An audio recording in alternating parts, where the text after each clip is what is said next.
Namaste. Myself, Dr. K.K. Chaudhary, Faculty of Education and Methodology, Jyoti Vidyapeeth, Women University, Jaipur. And today we will discuss about the critical analysis of educational planning in India. You know that India spent a significant amount of money on education. Between the year 2011-12, public expenditure on 35 lakhs 1145.78 crore means 4.18% of the GDP. Even though the education policies discussed earlier have aimed at better development and growth of mostly deprived section of the society, it has to some extent failed to achieve its outcome. This is partly because of the loophole in the Act, but more significantly because of the implementation failure. The problem of inequality of education take place in four different stages: inequality in educational opportunities, inequality in educational attainments, inequality in occupational attainment, inequality in return of education. The first two are the causal factors and the later ones are the resultant inequalities. While the education policies of India has certainly focused on reducing the inequality in educational opportunities, it has failed to reduce the other three. The main problem with the education in India is with the standard that has been provided. Teaching methods are quite often dominated by mindless rote learning, including repetition, typically without comprehension. According to Amartya Sen, the basic problem that exists in the education setup of the country is that importance is given to higher education and the neglect of the primary education has been intolerably large. This has been the sole reason for not being able to develop a proper base that would help students cope with higher education standard. It thus leads to not giving the expected outcome. Further, students who did not receive sufficient education and failed to cope up end up dropping out. In fact, the dropout rate in the government school were high as 50.4% in 2012 to 2013 and 47.4% in 2013 and 14. Even though the Act envisaged a universal retention of education, the high dropout rate have questioned the effectiveness of the education policy multiple times. There are various social reasons that resulted in dropouts. There have been a wide number of cases of female dropping out after completion of 8th grade.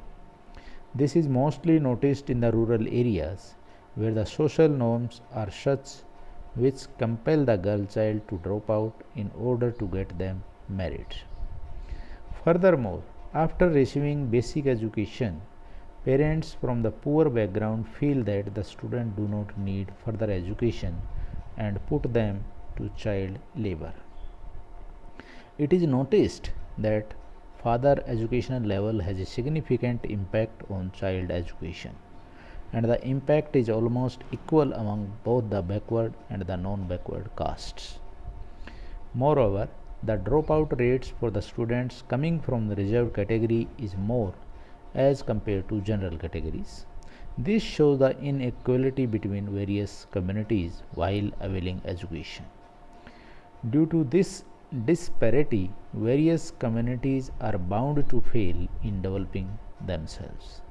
The reason that the dropout rate are high among SC, ST, OBC, and because most of them come from low economic background. The general perception is that Even though the government provide for free education and provide financial assistance, it is not equivalent to earning foregone or urban oriented high cost education. Another problem in the education policy is inequality in educational attainments, which is because of the lack of teachers or lack of good teachers in the school. The government school teachers are paid well, however, that has led to cost cuts, which has led to reduction in the recruitment of the teachers. This in turn resulted in employment of ad hoc teachers who were not well qualified and were untrained. This reduces the standard of education and in turn restrict the opportunity of these students to avail jobs. The person who has attained education from a government school would be at a disadvantage as compared to a private school and would thus face inequality in occupational attainment. Furthermore, the 25% reservation policy in all private schools for students coming from socially and educationally backward class has created a debate with a strong dissent from the policy makers and private school owners.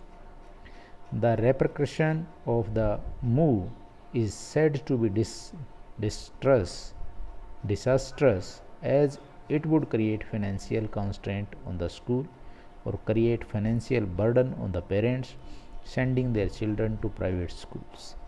The schools, in order to recover their cost, would either increase the fee or cut down the curriculum or their quality of the teachers. This would thus affect the quality of education that students in the private sector were receiving, which are supposedly better than the government sponsored. The midday meal scheme has seen certain flaws too in its implementation. A total of 306 complaints have been received on misappropriation, poor quality, irregularity under midday meal scheme from 2013 to August 2016. It was observed that too many layers of the government were involved in the scheme, resulting in poor information, coordination and monitoring. This resulted in causing various hazards, including situations where there was uncooked food served, causing the death. This resulted in distrust over the midday meal scheme. The scheme was one of the reasons that encouraged students to come to the school. Lapses and mismanagement of the scheme removed trust over it. There have also been cases of financial mismanagement of the funds for midday meal scheme. Various schools were not able to avail the midday meal scheme because of this. Furthermore, there have been complaints about school not providing sufficient quantity and nutrition in the midday meal. This kind of mishap could create malnutrition problem among the students who rely on the midday meal, with the end result being inequality of education attainment and opportunity. One of the biggest loophole in the Right to Education Act is the automatic promotion of student from one class to another. There is no formal form of examination which is mandatory to clear in order to reach the next grade. This distorts the whole idea of learning outcome, even though there would be certain prescribed learning outcome for every course, but there would not be an assessment to analyze the learning outcome. DRZE and the Sen in their book state that if a large proportion of children learn virtually nothing for years on end in a particular school, it is important to know it well before they are sent for slaughter in the board examination. This is also one of the reasons for high amount of dropouts, as students are not able to cope up with assessment and the train tend to fail. Another issue with the act while its implementation is that The school usually don't follow the student teacher ratio. The prescribed student teacher ratio is 30:1.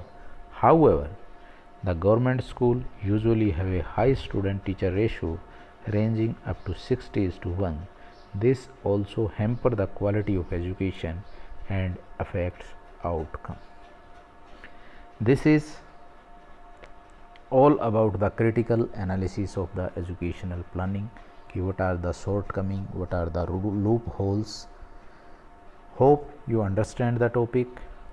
If you have any query, please mention in the comment box. I will resolve it.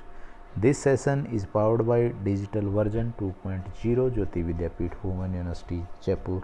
Thank you.